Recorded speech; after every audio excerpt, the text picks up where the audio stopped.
miring, tidak ada lagi kemudian opini-opini yang mensatir ya. Bagaimana ada di sebagian orang-orang yang ada di Jakarta ke sana mengatakan Majapahit hanya legenda belaka, Sriwijaya hanya sekumpulan bajak laut. Dan lihatlah kemudian ini, jadi Prambanan, Borobudur, Pelaosan, Candi Sewu, ini merupakan sebuah benang merah dari peradaban Jawa di masa lalu.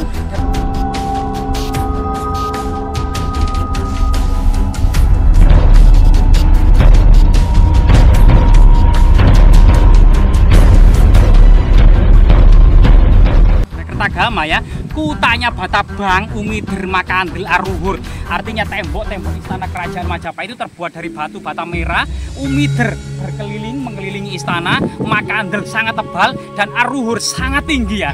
Dan di sini kemudian salah satu istana pojok yang diduga ya merupakan kemudian salah satu istana pojok era kerajaan Majapahit ini, sebagaimana kemudian prasasti Yoni Raksasa tadi yang angka tahunnya 1294 Saka atau tahun 1372 Masehi. Artinya tembok-tembok ini diduga dibangun pada masa Majapahit di puncak kejayaannya ya, pakai istana pojok timur laut ya. Nah, istana pojok timur laut. Di sini kita akan bisa melihat bagaimana kemudian ekskavasi yang dilakukan oleh Balai Pelestari Kebudayaan Jatim gitu ya, telah menyibak ini adalah bagian tembok sisi utara dari sebuah bangunan suci yang diduga kemudian luasnya adalah sekitar 300 meter kali 100 meter. Jadi memanjang ke arah timur barat ini sekitar 300 meter dan ke arah dari utara ke selatan sekitar 100 meter. Sekitar 100 kali 300 meter, sebuah rumah yang sangat megah pada masanya, tentunya sebuah istana yang sangat besar.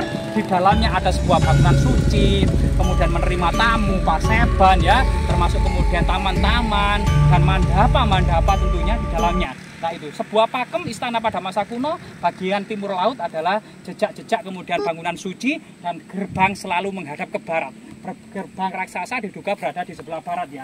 Jadi jika kita melihat tembok bagian sisi utara ini, kita akan bisa menyaksikan kemegahannya, keindahan, konstruksi bangunannya yang sangat kokoh dan kuat. Bagaimana kemudian batu bata ini sangat berat, berbeda dengan batu bata saat ini yang ringan karena kebanyakan sekam. Dan batu bata pada waktu itu sudah ada sebuah teknologi untuk mencampur ya adonan batu bata dengan konstruksi dengan bagian dari tanah liat, termasuk pasir itu dengan beberapa perbandingan yang sudah dipersiapkan secara matang oleh kerajaan Majapahit pada waktu itu. Jadi akan bisa kita lihat ya bangunan yang sangat megah pada masanya ini gitu ya, yang sangat kokoh. Bahkan kemudian di tengah-tengah kemungkinan ini ada semacam menara pandang, menara pandang. Kemungkinan ada menara juga. Nah inilah kemudian diduga kemudian semacam menara ya yang kita tahu. Jadi istana tembok sebesar ini kemudian ada menara-menara raksasa yang kemudian menjulang tinggi, bak kemudian Wall of Constantinople. Jika kita bandingkan dengan tembok Konstantinopel yang pernah ditaklukkan Muhammad Al-Fatih tahun 1453 gitu ya, juga memiliki menara-menara raksasa seperti ini ya.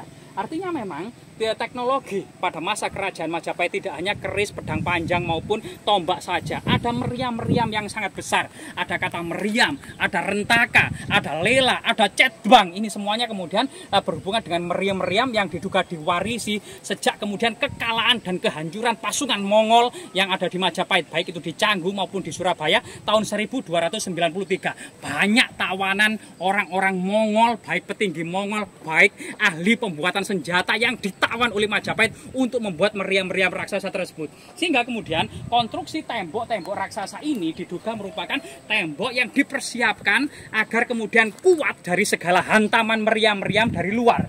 Namun kemudian diduga di Nusantara ini yang menguasai teknik meriam adalah Majapahit, sehingga angkatan laut Majapahit yang dipimpin oleh Empu Nala pun itu dilengkapi dengan meriam-meriam, baik itu meriam panggul atau cetbang ya yang dibawa oleh prajurit Majapahit untuk menaklukkan dan menundukkan seluruh Nusantara. Sehingga Nusantara itu tidak hanya kemudian ditaklukkan yang saat ini menurut pemikiran masyarakat awam itu ya, Majapahit hanya menguasai 3 ilmu ya, yaitu 3 santet, pelet, dan ngepet saja. Namun Majapahit mempersiapkan dengan teknologi canggih yang diwarisi oleh dunia pada waktu itu. Misalnya yaitu cetbang atau kemudian meriam-meriam dari Tiongkok maupun kemudian kapal-kapal besar dari Persia dan Arab. Nah ini semua perlu kemudian ya, jangan kemudian karena keegoisan, karena kemudian Majapahit itu hanya penganut siwa Buddha terisolasi. Namun Majapahit ini menerima banyak sekali teknologi dari luar, maupun kemudian Majapahit dalam penuturan Mahuan itu menerima tamu dan para pedagang serta saudagar-saudagar besar ya, termasuk para pengelana, para pendeta dan orang-orang nomaden dari Arab, dari Persia, dari India, dari Gujarat, dari Melayu dan dari Tiongkok ya. Ini sesuatu yang sangat luar biasa sekali. Mahuan dalam catatannya Yin Ye Sen Lang tahun 1430 Masehi itu juga mencatat bahwa sebagian memang para pedagang ini Muslim, sehingga kemudian makam Troloyo sebagai buktinya banyak sekali para pejabat tinggi yang sudah memeluk Islam yang bersinggungan dengan para sah bandar ini. Jadi luar biasa sekali teknologi era kerajaan Majapahit. Jangan dibayangkan hanya santet, pelet dan ngepet saja. Konstruksi temboknya sudah mengalahkan Wall of the Great Wall of China, tembok besar Cina, lebih megah dari The Wall of Constantinople, lebih besar dari tembok Konstantinopel. Jadi ini sesuatu yang sangat luar biasa sekali ya. Bahkan satu buah istana saja itu luasnya 3 hektar, dikelilingi oleh tembok raksasa. Dan ini diduga dalam kemudian catatannya, misalnya dalam negara Kertagama ya, buku 12 baris kedua misalnya, yaitu di sebelah timur tersekat lapangan yang sangat luas menjulang istana ajaib Raja Wengker dan Rani Daha, Pinaka, Dewa Indra dan Dewi Saci bersebelahan dengan istana Raja Matahun dan Rani Lasem, tidak jauh di sebelah selatan istana Raja Majapahit atau Wilwatikta. Sehingga kemudian raja-raja daerah di ibu kota Majapahit ini memiliki istana singgah yang berderek-derek ya, dan banyak sekali memang yang kita sebutkan tadi daerah-daerah yang memang di situ adalah keluarga Raja Majapahit gitu ya. Itu misalnya yang paling besar adalah Daha atau Kediri, kemudian Tumapel, kemudian Wengker, kemudian Matahun, kemudian Lasem ya, kemudian Pajang, Mataram, Pawanuan, Pamotan, Wirabumi ya, Singapura, Tanjung Pura, dan banyak sekali kemudian daerah-daerah yang di situ kedudukan adalah yang diduduki oleh keluarga raja atau keluarga dekat dari raja itu sendiri. Sehingga, nah di sini kita temukan lagi menara lagi ya. Nah ini kita sudah berjalan sekitar berapa tadi, sekitar 100 meter ya, sekitar 100 meter ada menara lagi, sekitar 1 meter ada menara lagi.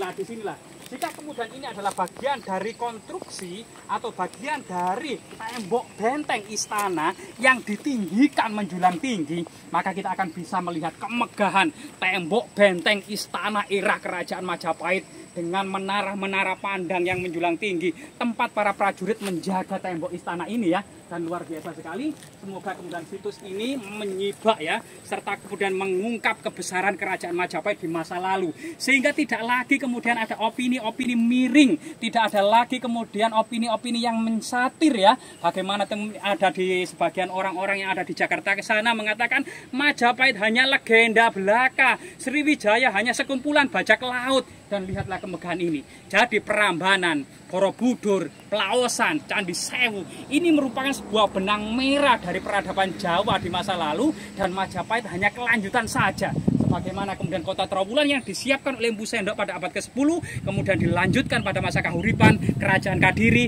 Kerajaan Singosari, dan ternyata Majapahitlah yang mewarisi dan benar-benar berhasil kemudian membawa kejayaan dan memayungi seluruh Nusantara. Bahkan kebesaran Majapahit akan tersirat dalam kitab Sutasoma karangan Empu Tatular, Bhinneka Tunggal Ika Tanhana Dharma Marwa.